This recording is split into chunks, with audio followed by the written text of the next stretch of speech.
भारत सरकार इस माइनॉरिटी से नफरत करती है। सिर्फ आज की सरकार नहीं, आज तक की सारी सरकारें एक तरह के लोगों को हमेशा से निचोड़ती आई। बात हो रही है एक ऐसी माइनॉरिटी की जिनकी वजह से सड़कें बनती है, नेताओं को सैलरीज मिलती है, देश चलता है। बात हो रही है देश के सबसे important minority tax payers. 140 crore की आबादी के भारत में सिर्फ 5% लोग डायरेक्ट टैक्स पे करते हैं और उन्हें थैंक यू कहने के बजाय सरकार हर साल उन्हें और निचोड़ती है। Why does India hate taxpayers? क्या टैक्स आपके पैसों की चोरी है? और देश में टैक्स का सिस्टम सुधारने के लिए हम क्या कर सकते हैं, जानते हैं आज के इस वीडियो में। ये है हमारी नई सीरीज हाउ इंडिया वर्क्स, जहां हम भारत के अलग अलग सिस्टम्स कैसे काम करते हैं इस पर डिटेल्ड एनालिसिस करते हैं, लेकिन एक ऐसी भाषा में जो बच्चों से लेकर बूढ़ों तक सबको समझे। चैप्टर 1, टैक्स का बढ़ता बर्डन। चलिए समझते हैं कि सरकार इनडायरेक्ट तरीके से टैक्स का बर्डन कैसे बढ़ा रही है। हर साल चीजें महंगी होती है। अगर आपके सारे घर खर्च 5 साल पहले 20,000 में पूरे होते थे,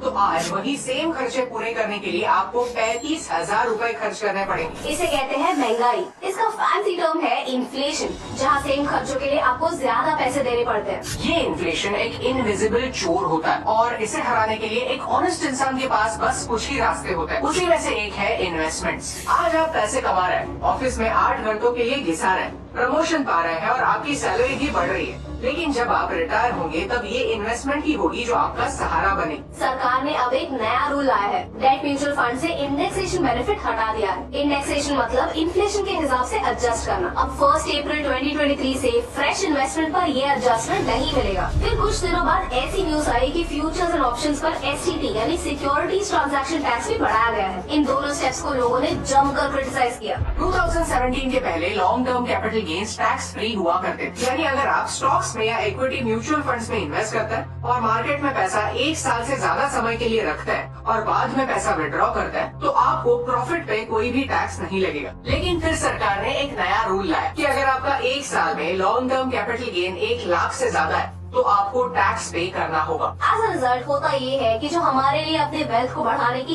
1-2 रास्ते होते हैं वो रातों रात बंद हो जाते हैं। एज अ टैक्स पेयर ऐसा लगता है कि हमारा टैक्स बर्डन हर साल सिर्फ बढ़ते जाता है। अक्सर सैलरी लोगों की सरकार से एक कंप्लेंट जरूर होती है कि हर साल इन्फ्लेशन बढ़ता है, लेकिन इन्फ्लेशन के अनुसार टैक्स स्लैब्स नहीं बढ़ते। एट द सेम टाइम देश के ये 5% लोग अपने इनकम पर 2 बार टैक्स भरते हैं। एक होता है इनकम टैक्स जिसे डायरेक्ट टैक्स कहते हैं और दूसरा होता है कंजम्पशन टैक्स यानी GST। जब भी हम कोई चीज खरीदते हैं, रेस्टोरेंट में जाकर खाना खाते हैं या कोई पिक्चर देखते हैं, तो उस पर भी सरकार GST चार्ज करती है। कुछ चीजों पर ये टैक्स 5% है तो कुछ चीजों पर ये है 28%। लग्जरी आइटम्स जैसे बड़ी बड़ी गाड़ियों पर 50% टैक्स लगता है। डायरेक्ट टैक्स को प्रोग्रेसिव टैक्स कहते हैं क्योंकि जैसे आपका इनकम बढ़ता है वैसे आपका टैक्स भी बढ़ता है। भारत में अगर आप एक साल में 2 लाख रुपए कमाते हैं तो आपको उस पर कोई इनकम टैक्स देने की जरूरत नहीं है, लेकिन अगर आप 20 लाख रुपए कमाते हैं तो आपको अप्रोक्सीमेटली 3.5 लाख रुपए टैक्स देना पड़ेगा। यानी जिसके पास जितना पैसा उसके ऊपर उतना बर्डन।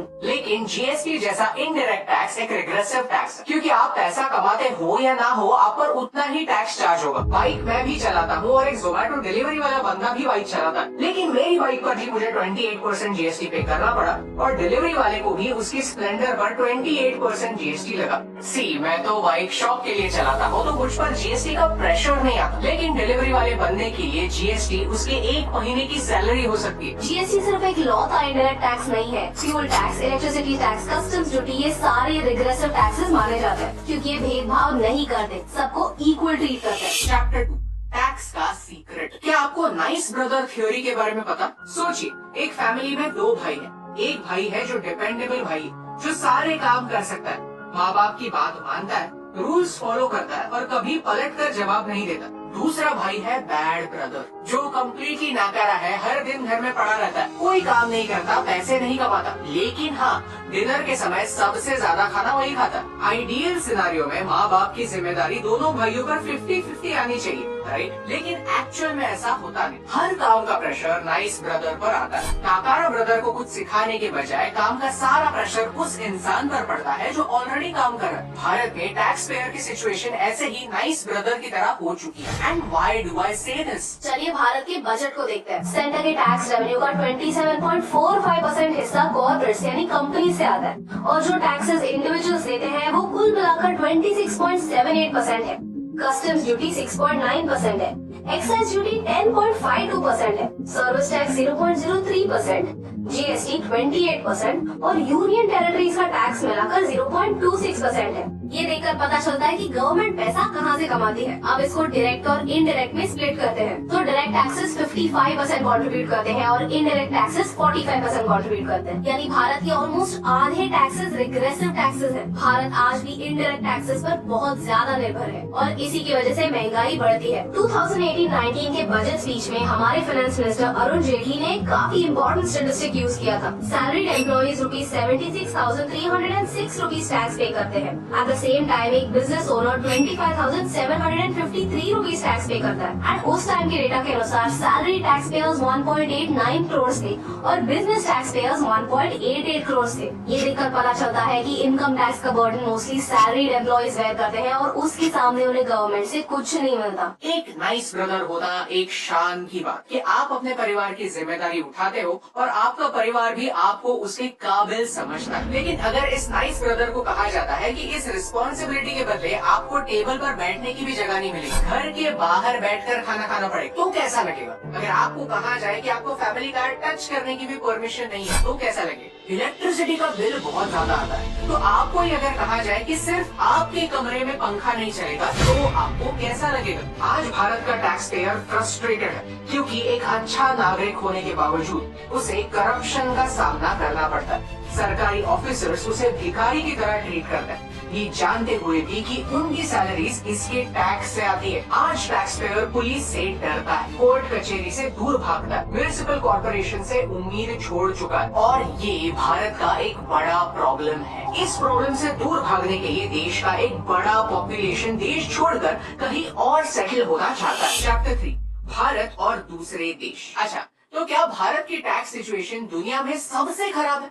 बिल्कुल नहीं, ऐसे कई सारे देश हैं जिनमें भारत से कई ज्यादा टैक्स है। चलिए भारत के टैक्सेस को दूसरे देशों के टैक्सेस से कंपेयर करते हैं। सिंप्लिसिटी के तौर पर सिर्फ डायरेक्ट टैक्सेस की बातें करते हैं। भारत में हाईएस्ट टैक्स स्लैब 30% है, अमेरिका में 37% है, जर्मनी में 42%, वहीं यूके और फ्रांस में 45% है, ऑस्ट्रिया, स्वीडन, डेनमार्क में 55% है। लेकिन फिर भी कई इंडियंस भारत छोड़कर इन देशों में रहना पसंद करते हैं। अब ये सही है या गलत, इसके बारे में हम आज बात नहीं करेंगे, बस एक सवाल पूछेंगे कि क्यों लोग ज्यादा टैक्स पे करके किसी दूसरे देश में मूव करने के लिए रेडी हैं? भारत में ऐसा क्या है जो उन्हें दूर ढकेलता है? एक स्टडी कहता है कि लोगों को प्रॉब्लम टैक्स पे करने से नहीं है, टैक्स पे करने के बाद रिजल्ट ना दिखने से। भारत में आजादी के बाद 50 सालों के लिए एक सोशलिस्ट माइंडसेट ने राज किया और आज भी कई हद तक सोशलिज्म ही भारत की स्टाइल है। Let me explain. भारत सरकार डायरेक्ट टैक्स का पैसा उन लोगों से लेती है जो महीने के 50-60 हजार रुपए कमाते हैं। वो पैसा लेकर गांव में बेसिक स्कूल्स खोलती है। लेकिन एक टैक्स पेयर जो महीने में 1 लाख रुपए कमाता है, क्या वो किसी भी हाल में अपने बच्चे को सरकारी स्कूल में भेजेगा? वो प्राइवेट स्कूल प्रेफर करेगा। एक टैक्स पेयर को जो चीजें चाहिए वो देने में सरकार बार बार नाकामयाब होती है, जैसे अच्छे रोड जिन पर गड्ढे न हो, स्पीड ब्रेकर पर गाड़ी नीचे से टच न करे, करप्शन फ्री सरकारी दफ्तर जहाँ बेसिक कामों के लिए किसी को टेबल के नीचे से पैसे ना खिलाने पड़े, और हॉस्पिटल्स जहाँ क्वालिटी हेल्थ केयर अफोर्डेबल हो। आज ऐसा कहते हैं कि हर एक इंसान एक मेडिकल इमरजेंसी दूर है पॉवर्टी से। एक मेडिकल इमरजेंसी लोगों के सारे पैसे और सेविंग्स ड्रेन कर देती है। ये रिजल्ट्स ना होने के कारण एक दूसरा सोशल इविल जन्म लेता है, जिसे हम कहते हैं टैक्स की चोरी यानी tax evasion. Chapter 4, tax leaks in India. ये वीडियो सिर्फ कंप्लेंट्स करने के लिए नहीं है, कुछ ऐसे सॉल्यूशंस डिस्कस करने के लिए है जो आने वाले समय में भारत के सिस्टम में सुधार ला सकता है। अगर टैक्स का बर्डन बढ़ाए बगैर देश के रेवेन्यू को बढ़ाना है तो इन टैक्स लीक्स को कम करना पड़ेगा। क्या है टैक्स लीक्स? टैक्स लीक्स वो लूप होल्स है, वो प्रॉब्लम्स है जिनका इस्तेमाल टैक्स की चोरी के लिए होता है। इनमें से कुछ टैक्स लीक्स इलीगल है और कुछ टैक्स लीक्स तो हमारे संविधान में लिखे हुए हैं जिनका गलत इस्तेमाल होता है। टैक्स लीक नंबर 1, भारत में टैक्स इवेजन एक बहुत कॉमन बात है। कई बिजनेसेस पैसा कैश में लेते हैं ताकि उस पर उन्हें इनकम टैक्स ना भरना पड़े और जीएसटी भी ना भरना पड़े। मैंने कई न्यूज रिपोर्ट्स पढ़ी है कि हर साल में कितने केसेस थे जहां पर जीएसटी इवेजन डिटेक्ट किया गया, यानी जहां टैक्स डिपार्टमेंट को शक था कि इन्होंने जीएसटी चार्ज किया है लेकिन पे नहीं किया है, या फिर चार्ज ही नहीं किया। इसका मतलब है कि टैक्स इवेजन के केसेस तो बढ़ रहे हैं, लेकिन गवर्नमेंट वो टैक्स का पैसा रिकवर नहीं कर पा रहा। लेकिन हर महीने कुछ न कुछ न्यूज आती है कि किसी कंपनी ने जीएसटी को इवेड किया है, या फिर उस चीज का क्रेडिट लिया है जिसके लिए क्रेडिट नहीं मिलता, या फिर कोई फेक इनवॉइस का स्कैम है जो बस्ट हुआ है। So clearly there is a huge problem here. Tax leak number 2, Bharat में एग्रीकल्चरल इनकम टैक्स फ्री, यानी अगर आप एक किसान हैं, आपके बड़े बड़े खेत हैं और उस पर आप करोड़ों रुपए प्रॉफिट में कमा रहे हैं, तो फिर भी बाय लॉ उस प्रॉफिट पर आपको कोई भी टैक्स पे करने की जरूरत है ही नहीं। लॉजिक ये है कि भारत में आज भी 75% किसान गरीब किसान हैं, जो एनीवे टैक्स देने जितने पैसे नहीं कमाते। पिछले साल हम खुद कुछ ऐसे लोगों से मिले जो बड़ी मुश्किल से साल के 2 लाख रुपए कमाते। यहाँ हम उनको टैक्स करने की बात नहीं कर रहे, हम उनकी बात कर रहे हैं जो अपना रेगुलर इनकम एग्रीकल्चरल इनकम दिखाते हैं, झूठ बोलकर इस लूप होल का फायदा लेते हैं और टैक्स चुराते हैं। फनी पार्ट ये है कि इसके बारे में हमारे पास डेटा भी है। 2007-8 और 2015-16 के बीच 1657 लोगों ने ₹1 करोड़ से ज्यादा इनकम एग्रीकल्चरल इनकम दिखाया था, जो टैक्स फ्री है। मैं नाम नहीं लेना चाहता, लेकिन देश के एक ex finance minister rooftop farming करते हैं और हर साल 40 लाख रुपए का प्रॉफिट कमाते हैं। ये कौन सी सब्जियां उगाकर 40 लाख का प्रॉफिट कर रहे हैं, मुझे तो नहीं पता। ये साफ साफ स्कैम है। देश के किसान हमारे अन्नदाता है, लेकिन क्या आपको सही लगता है कि 50 लाख के प्रॉफिट पर भी टैक्स न हो? सोचने जैसी बात है कि क्या BMW खरीदने वाले किसान इनकम टैक्स नहीं दे सकते? और ये लूप होल भारत के संविधान ने ही क्रिएट किया है, क्योंकि taxes on agriculture are part of the state list, यानी इस पर सेंटर नहीं स्टेट्स डिसाइड करेंगे कि क्या एग्रीकल्चर पर टैक्स होना चाहिए, और अगर हाँ तो कितना। टैक्स लीक नंबर 3, तीसरा टैक्स लीक होता है इंटरनेशनल टैक्स अब्यूज। कई कंपनी टैक्स हेवंस में कंपनी शुरू करते हैं और भारत में अर्न किया गया प्रॉफिट उस देश की कंपनी में शिफ्ट करते हैं, ताकि उन्हें कम टैक्स या जीरो टैक्स पे करना पड़े। State of tax justice report ने कहा कि भारत हर साल $10.3 बिलियन यानी 75,000 करोड़ रुपए हाथ से जाने दे रहा है, क्योंकि MNCs और इंडिविजुअल्स टैक्स लॉस को अब्यूज करते हैं। इस बात पर ग्लोबली चर्चा हो रही है। प्लान ये है कि हर देश में MNCs पर 15% टैक्स लगाया जाए, ताकि हर देश में MNC सेम टैक्स पे कर सके। टैक्स लीक नंबर 4, भारत ने कई देशों के साथ फ्री ट्रेड अग्रीमेंट साइन किए हुए, जो कहता है कि भाई आप हमसे कुछ गुड्स पर कस्टम्स ड्यूटी यानी इम्पोर्ट ड्यूटी चार्ज मत करो और हम भी वही करेंगे। लेकिन भारत हमेशा ऐसे FTA में लूजर ही ठहराता है, क्योंकि हम इम्पोर्ट बहुत ज्यादा करते हैं और एक्सपोर्ट बहुत कम। हम ऐसे बहुत बात करते हैं कि भारत एक नेशनलिस्टिक देश है, लेकिन जब इकोनॉमिक्स की बात आती है तो भारत बिल्कुल भी नेशनलिस्ट नहीं है। On the other hand Japan और साउथ कोरिया जैसे देश बहुत नेशनलिस्टिक है। दिस मीन्स कि वो हमसे इम्पोर्ट करने के बजाय अपने लोकल प्रोडक्ट्स को बढ़ावा देते हैं। यहाँ हमारा डबल नुकसान होता है, क्योंकि हम इन देशों से बहुत ज्यादा इम्पोर्ट करते हैं और फ्री ट्रेड अग्रीमेंट की वजह से हम इन पर इम्पोर्ट ड्यूटी बहुत कम चार्ज करते हैं। इन FTAs की वजह से होने वाला नुकसान 2017-18 में 21,000 करोड़ था, लेकिन 21-22 में ये अमाउंट 3 गुना से ज्यादा बढ़ गया तो ₹68,000 करोड़।